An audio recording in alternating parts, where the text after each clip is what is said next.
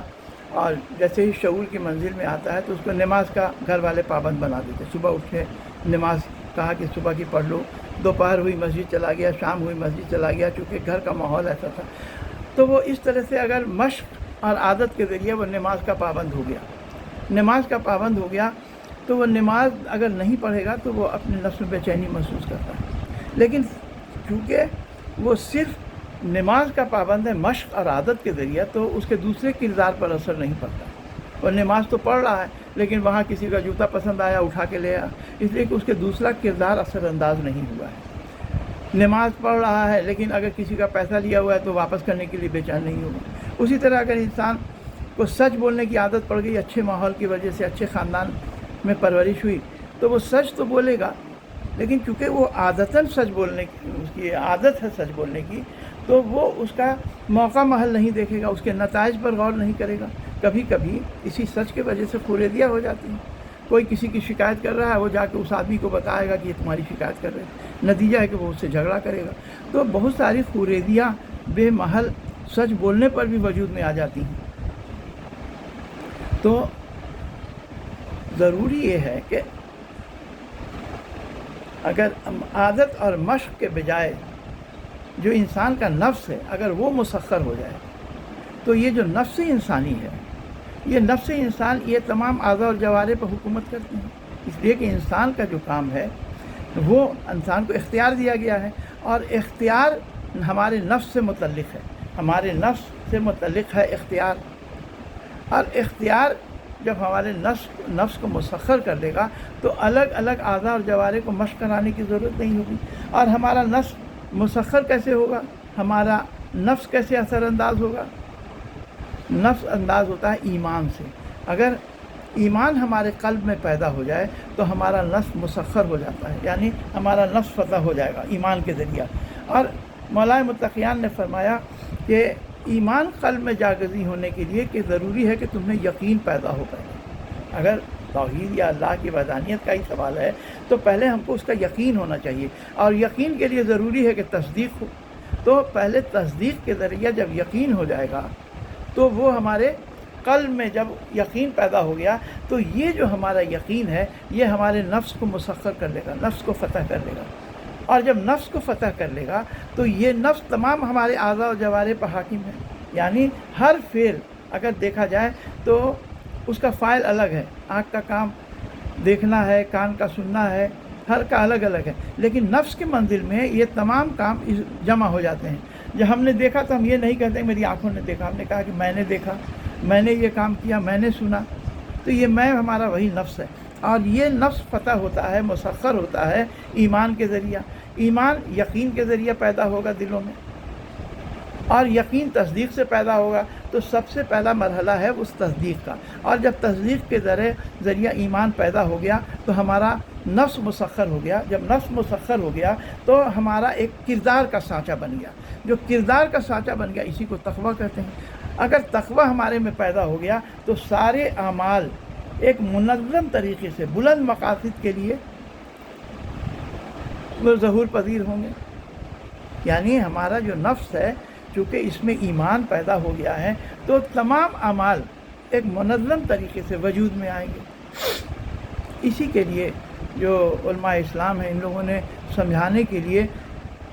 اصول دین اور فروع دین کی اصطلاحیں مقرر کی ہیں. یعنی دین کو کہا ہے کہ جو چیزیں جو ہماری اعتقادی مسائل ہیں اس کو کہا ہے کہ یہ تمہارا اصول دین ہے. یعنی ایک درخت سے مثال دیا گیا کہ یہ ایک درخت کی یہ جڑیں ہیں، اور جو ہمارے اعمال ہیں اس کی مثال ہے فروع دین سے، یعنی دین کی شاخیں ہیں. تو جو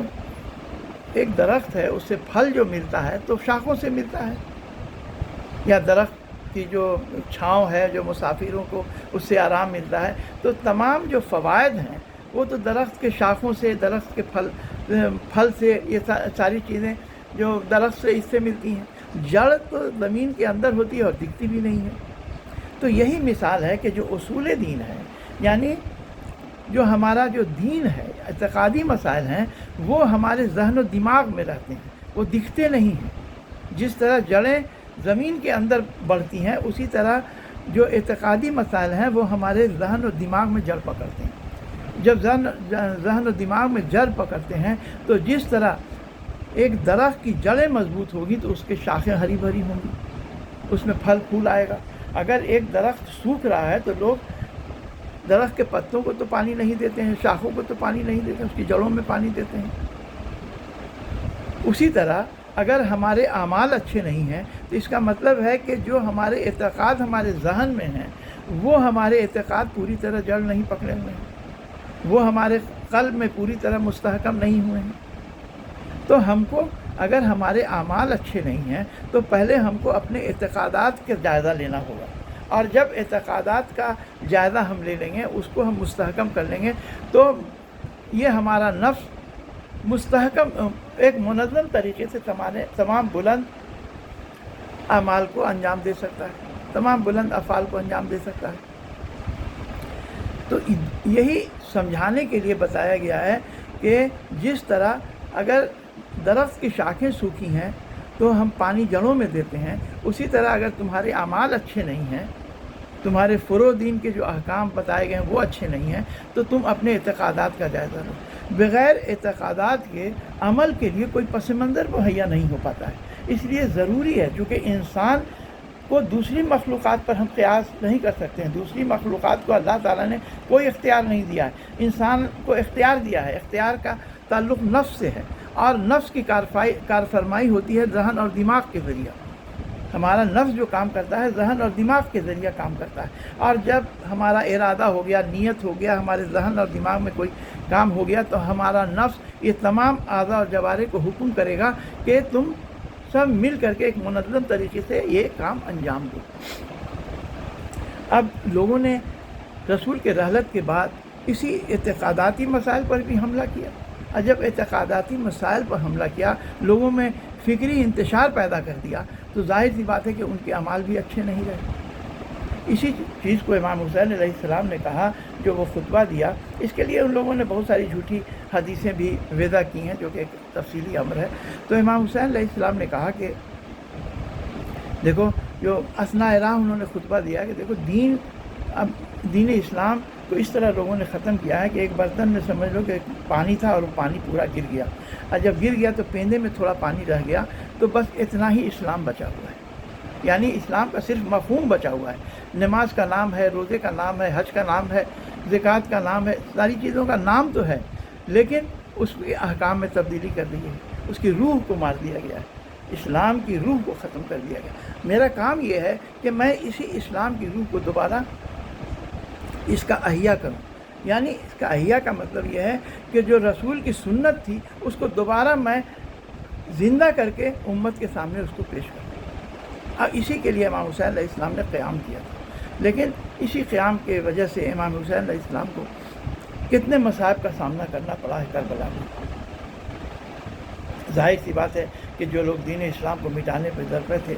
تو ان کو کسی طرح سے بھی امام حسین علیہ السلام کے اس قیام یا اقدام ان کو پسند نہیں آئے، اور ان لوگوں نے اس طرح مخالفت کی کہ امام حسین علیہ السلام کے 72 ساتھی، جن لوگوں نے کم سے کم جو تعداد بتائی گئی ہے کربلا میں وہ 30,000 کی بتائی گئی، ان سے ان لوگوں نے مقابلہ کیا اور اپنی جان آفرینی کو سپرد کر دیا۔ امام حسین علیہ السلام ایسے اصحاب کربلا میں لائے تھے کہ جو منتخب روزگار تھے، ان کے ایسا کوئی شجاع نہیں تھا، ان کے ایسا کوئی عابد نہیں، عبادت گزار، متقی، پرہیزگار، فقی، یہ تمام، اور ہر سن کے تھے، ہر سن و سال کے تھے۔ چھوٹے بچے امام حسین علیہ السلام ایسے لائے تھے، 6 مہینے کا ننھا علی اصغر جس نے اپنے گلے پر تیر کھایا، باپ کے ہاتھوں کو منقلب ہو گیا، تیر کا فوارہ، لیکن ہنستا ہوا ہی دنیا سے چلا گیا۔ ایک چھوٹی بچی لائے تھے جو کہ کربلا سے کوفہ اور کوفہ جو شام تک تازیانے کھاتی چلی گئی، روتی چلی گئی، اس کے کان سے بندے بھی چھین لیے گئے، خون آنکھوں سے جاری ہوا، خون کانوں سے جاری ہوا، لیکن اس نے بد دعا نہیں دی۔ ایسا شہزادہ جس نے تمام دنیا کو ابھی سن بلوغ تک نہیں پہنچا ہے، وہ کہتا ہے کہ میرے نزدیک اس حالت میں موت تو ایسی ہے جو شہد سے زیادہ شیریں ہے۔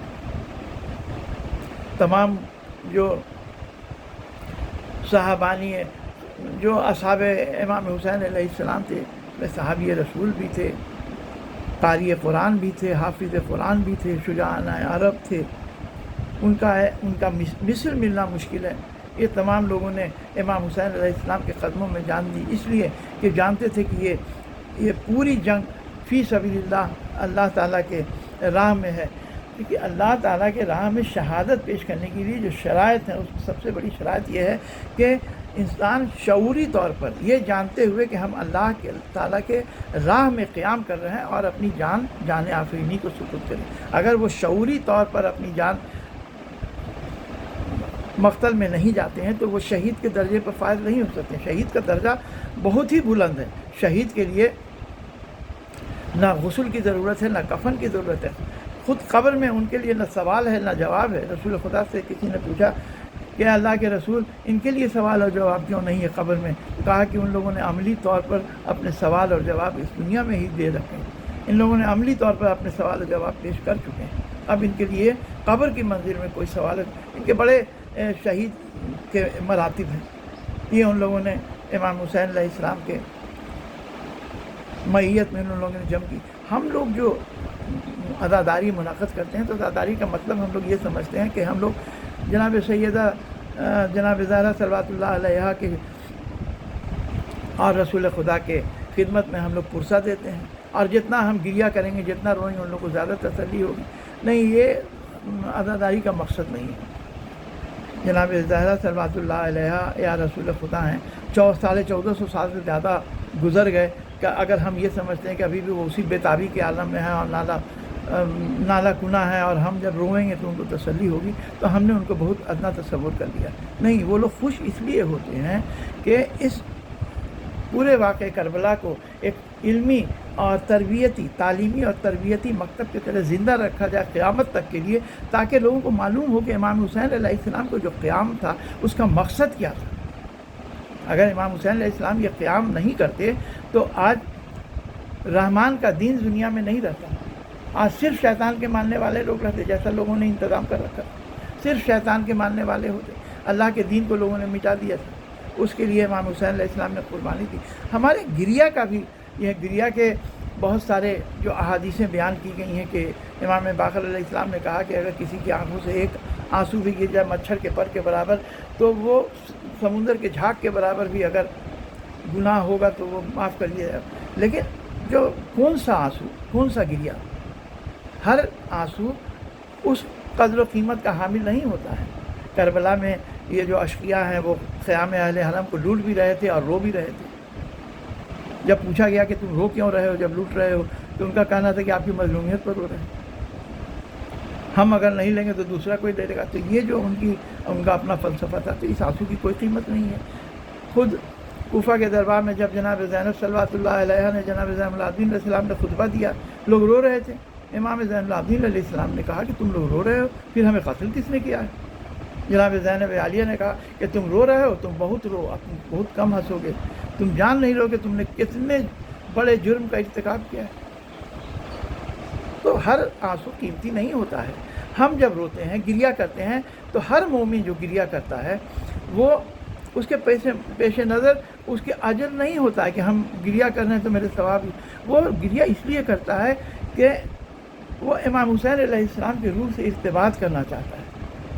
وہ چاہتا ہے کہ ہم ان کے، چونکہ ہم 1400 سال سے زیادہ کے فاصلے پہ بعد پیدا ہوئے ہیں، تو ظاہر سی بات ہے کہ عملی طور پر تو ہم ان کے ساتھ شامل نہیں ہو سکتے، لیکن ہم ذہنی طور پر تو شامل ہو سکتے ہیں۔ میری روح تو ان کے ساتھ کھڑی ہو سکتی ہے، تو ہم اپنے ذہنی طور پر چاہتے ہیں کہ ہم بھی واقع کربلا میں ان کے ساتھ شامل ہوں۔ ہم ان کے روح سے ارتباط کرتے ہیں، ہم ان کی شجاعت میں شریک ہونا چاہتے ہیں، ان کے مقاصد کے ہم ایک حصہ بننا چاہتے ہیں۔ اور جب ہم ان کے مقاصد کے حصہ بننا چاہتے ہیں، ذہنی طور پر جب ہم ان کے ساتھ کھڑے ہوتے ہیں، تب ہم دیکھتے ہیں کہ امام حسین علیہ السلام نے کتنی اپنے اوپر مصیبتیں برداشت کی ہیں، اپنے اعزاء و اقربا، اپنے جوان بیٹے علی اکبر کے سینے سے انہوں نے نیزہ نکالا، علی اصغر کے گلے پر تیر کھایا، یہ سب انہوں نے برداشت کیا، اور خود اہل حرم کی اسیری یہ سارے جو مصائب ہیں جب یہ سب میرے ذہنوں میں آتے ہیں تو ہماری آنکھوں سے، چونکہ یہ جو پورا واقعہ ہے یہ خون سے لکھی ہوئی تحریر ہے، اور جو خون سے لکھی ہوئی تحریر ہوتی ہے وہ دلوں پر نقش ہو جاتی ہے، اور یہ تمام مومنین کے دلوں پر نقش ہے۔ خود ایک حدیث میں ہے کہ بسم اللہ الرحمن الرحیم انا لقتل الحسین حرارت فی قلوب المؤمنین لا تبردوا ابدا۔ امام حسین کے قتل سے مومنین کے دلوں میں وہ حرارت پیدا ہوئی جو کبھی سرد نہیں ہوئی۔ تو یہ جو خونی تحریر کربلا میں امام حسین علیہ السلام کے خون سے لکھی گئی تھی وہ ہمارے دلوں پر نقش ہے۔ ایک دوسری حدیث میں بیان کیا گیا کہ جو ہمارے شیعہ ہیں ان کی خلقت ہماری بچی ہوئی طینت سے ہوئی ہے، اور انہیں ہمیں ہمارے ولایت کے پانی سے گوندا گیا ہے۔ تو یہ ساری چیزیں بتاتی ہیں کہ جو امام حسین علیہ السلام کا جو قیام ہے یہ ساری چیزیں ہمارے دلوں پر نقش ہے، اور جب اس کی یاد دہانی کرائی جاتی ہے تو یہ فطرت کا تقاضا ہے کہ جب یاد دہانی کرائی جائے گی وہ سارے مصائب جو ہمارے قلب میں ہیں، پنہاں ہیں، وہ سارے عیاں ہو جاتے ہیں، اور وہ ہمارے جذبات میں ہلچل پیدا کرتے ہیں، ہمارے احساسات میں جو وہ ہمارے احساسات جو مجروح ہوتے ہیں تو وہی گریہ کی شکل میں ہمارے آنسوؤں سے ظاہر ہوتے ہیں۔ ہمارے گریہ کا فلسفہ یہی ہے، کوئی بھی جو مومن روتا ہے تو وہ اس کے ذہن میں یہ نہیں ہوتا کہ ہم اس کا اجر و ثواب حاصل کر لیں گے، بس اس کے پیش نظر صرف امام حسین اور ان کے مصائب ہوتے ہیں۔ یہ پورے کربلا کے مصائب اسیری اہل حرم ان کے سامنے ہوتی ہے۔ امام حسین علیہ السلام نے ایسا درس دیا ہے، جب آخری وقت امام حسین علیہ السلام کا آیا، جب پوری طرح مجروح ہو چکے، زخموں سے چور ہو گئے، اور اب ان کو سنبھلا نہیں جا رہا ہے جناح پر، کہ اسی اثنا میں ایک پتھر ان کے سر پر لگتا ہے اور خون کا فوارہ جاری ہو جاتا ہے۔ خون کا فوارہ جب ہاتھوں سے پوچھتے ہیں، اسی درمیان میں اثنا میں ایک تیر آ کر کے امام حسین علیہ السلام کے قلب میں پیوست ہو جاتا ہے۔ جب وہ قلب میں پیوست ہو جاتا ہے تو خون کا فوارہ امام حسین السلام کے قلب سے جاری ہوتا ہے۔ اب امام حسین السلام زمین پر تشریف لاتے ہیں، آہستہ آہستہ بیٹھ جاتے ہیں۔ یہی امام حسین السلام کا آخری سجدت ہے، اور امام حسین السلام ایسی حالت میں جو اپنے معبود کو یاد کرتے ہیں اور معبود کا شکریہ ادا کرتے ہیں، ان کے جو الفاظ تاریخوں میں درج ہیں تو امام حسین السلام یا مقاتل میں درج ہیں، تو امام حسین السلام یہی کہتے ہیں کہ یا الہی رضاً بقضائی و صبراً ببلائی و تسلیماً لامرک۔ پالنے والے، میں تیری قضا پر راضی ہوں، میں تیرے امتحان میں صابر ہوں، اور تیرے امر میں میں نے سر تسلیم خم کر رکھا ہے۔ کے بعد کہتے ہیں کہ پالنے الہی اوفی بعہدک وہ فیت و بعہدی اوفی بعہدک۔ پالنے والے، میں نے اپنا وعدہ وفا کر دیا، تو اپنا وعدہ پورا۔ یہ جو مجالسیں آج ہو رہی ہیں، الہی وعدہ ہے کہ امام حسین علیہ السلام کا ذکر یہ قیامت تک اسی طرح باقی رہے گا۔ جب امام حسین علیہ السلام قتل ہو چکے، اب شام ہوئی، شام غریبہ ہوئی، تو ایک راوی کہتا ہے جو کہ ساتھ کے لشکر میں تھا، کہتا ہے کہ مجھے پیاس لگی، میں جب نہر پر جا رہا تھا تو اندھیرا تھا، تو ہم کو اندھیرا میں محسوس ہوا کہ کوئی خاتون ہیں، کوئی بیوی ہیں جو لاشوں پر بیٹھی گریہ کر رہی ہیں۔ کہتا ہے کہ کبھی اس لاش پر جاتی ہیں، کبھی اس لاش پر گریہ کرتی ہیں۔ جب میں نے غور سے سنا تو دیکھا کہ وہ مناجات کر رہی ہیں، کبھی آسمان کی طرف ہاتھ اٹھاتی ہیں، کبھی کہ پالنے والے، کیا میں نے اسی دن کے لیے اسے چکیاں پیس پیس کر پالا تھا۔ وَسَيَعْلَمُ الَّذِينَ ظَلَمُوا أَيُّ الْمُنقَلِبٍ يَنقَلِبُونَ إِنَّا لِلَّهِ وَإِنَّا إِلَيْهِ رَاجِعُونَ۔